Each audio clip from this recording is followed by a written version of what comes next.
Hi everyone, welcome back to my YouTube channel. My name is Alyssa and I'm so happy you're here and joining me for setting up the second half of October, the 15th through the 31st. We will be setting up the budget for. If you haven't watched it already, you can watch the full October 2022 budget setup and the middle of October closeout video. I will link them both in the corner up here for your viewing pleasure. But let's jump into it. This is a calendar we had set up at the beginning of the month, highlighting when all of my bills are due, when things are happening in terms of like events, specifically sporting events. That's pretty much it. That's what this calendar is used for, is big events that will incur large expenses, and then also when the bills are due. Jumping to the paycheck budget tracker, we are tracking from the 15th of October through the 31st of October. We always start with the income, of course. So my full-time job paycheck, I pretty much receive the exact same amount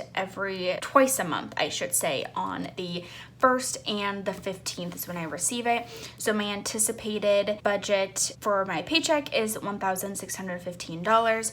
And then I do have some payback coming to me in the form of a work refund. So when I traveled to Philadelphia 3-4 weeks ago, there were some expenses that I had to put on my card, and then I am just getting reimbursed for them. So the check should be around $800 that I'm anticipating for, and that entire amount is going to go towards my Discover credit card, and we'll do this when we go over the credit card, but this entire $800 is going towards this debt since that's what I put everything on. One, it's because I don't carry that much on my debit card, and then B, I get rewards points for it, and it's easier to keep track of all of work expenses on one card and then personal expenses on another, so that's why I did it that way. And then payback, in case anyone needs to pay me back anything, I'm not anticipating anything there. So in terms of the total amount, we have $1,651 plus $800 gives us $2,451 in total income. So now we use the bare bones budget worksheet to write down everything that should be due in these 2 weeks. So of course we've got rent is the first one. Rent, and that is due on the 15th.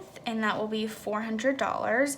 I put the rent into a separate savings account or checking account, and then I use that checking account to then pay the rent. So that's why it's split into two different amounts, because it's easier for me to do it that way. And then one whole paycheck, I'm not taking out the full amount of rent. And then I can tackle more debt and savings every 2 weeks. And then we have utilities, which will be changing that from the electric, it will be utilities. And we save $50 for that, and that's due when it's due, pretty much. They're in my roommate's name, so they just send me a Venmo request and then I pay it that way. And then we have Spotify, which is due on the 16th, and that is $10. And then we have LA Fitness, which goes onto my Alaska Airlines card, and that's $50 due on the 24th. And then what else do we have? Pet insurance moved to the 1st, life insurance moved to the 1st, Discover we're going to calculate down here, and I believe that's everything for the set due dates.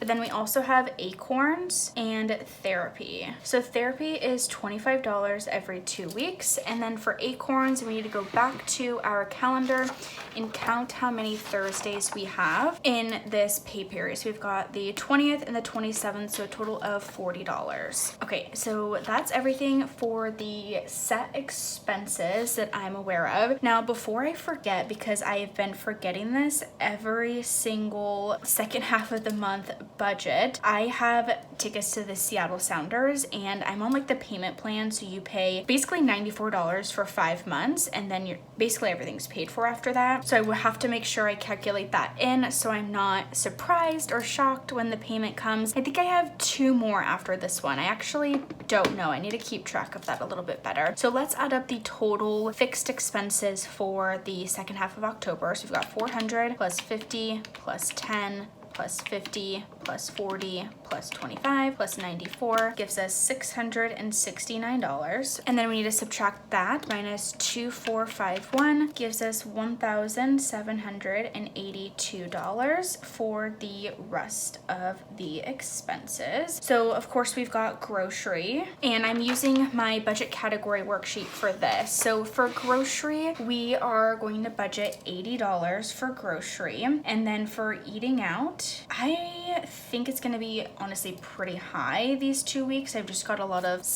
events going on per se. So I'm gonna budget $120. Grocery, I will also say, does not include the every plate that I've been using. I need to figure out a better way to budget for that. Right now it goes onto my Discover card. So I'm debating of how I want to kind of fix that or keep it how it is.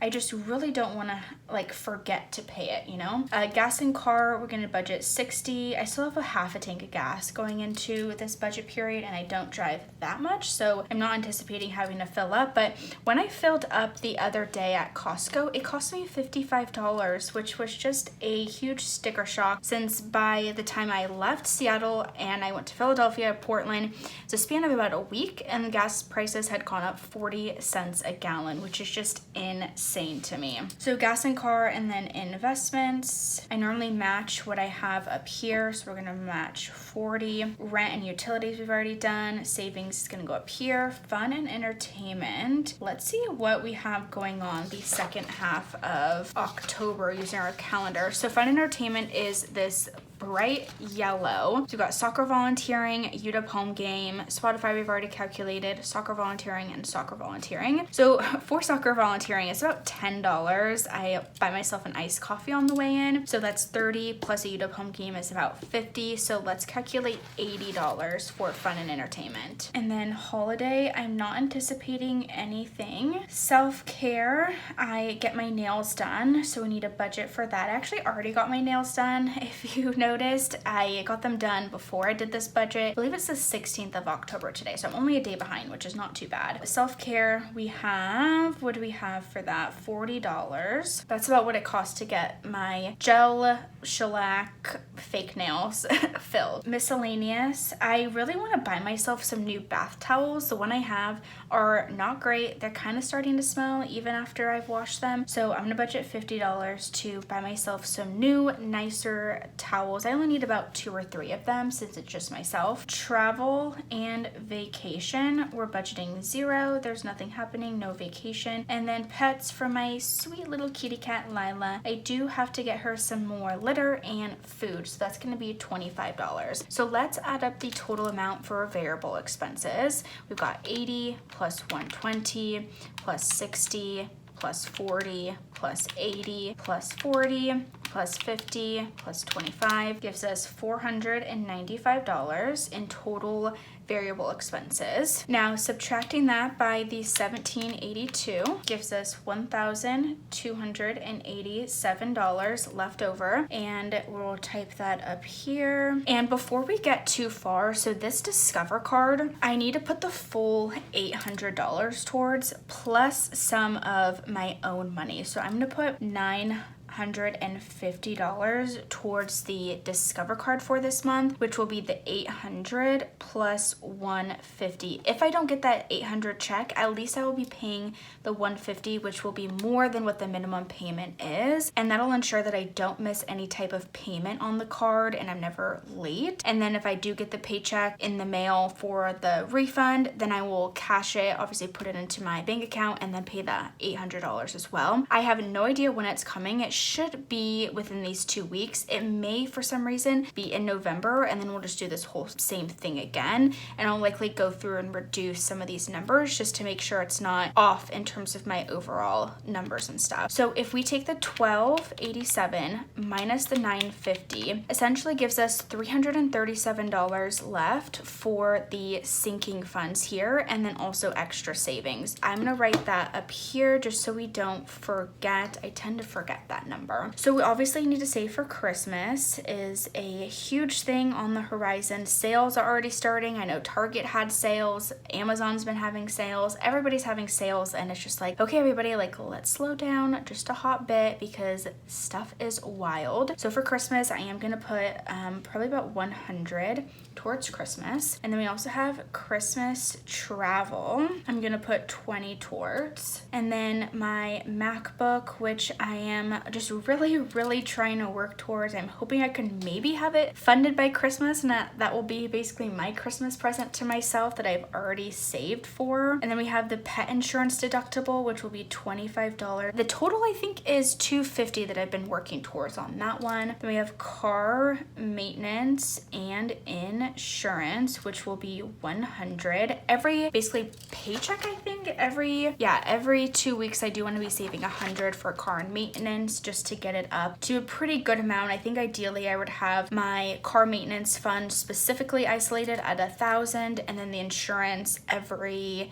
6 months is about $600. So that's why I've been saving so much every 2 weeks for that. And then we have Costco, which is a big thing, $20. My best friend's birthday is coming up and I need to save probably about $40. Let's see how much I have so far saved here. We have 100 plus 20 plus 20 plus 25 plus 100 plus 20. So can I do $40? Let's do 20 right now, so plus 20. And then we have New Year's Eve. I want to put $10 towards, so plus 10. And then last but not least, I want to be saving for a vacation. I realize I have not been saving for a vacation, so 315 minus 337 gives us $22 left over. And if you add this all up, of course it equals to 337, and then it leaves us with 950, then the 950, and then I should be left with $0 at the end of the month. Something I really need to start saving for, and I gotta figure out how I'm going to do this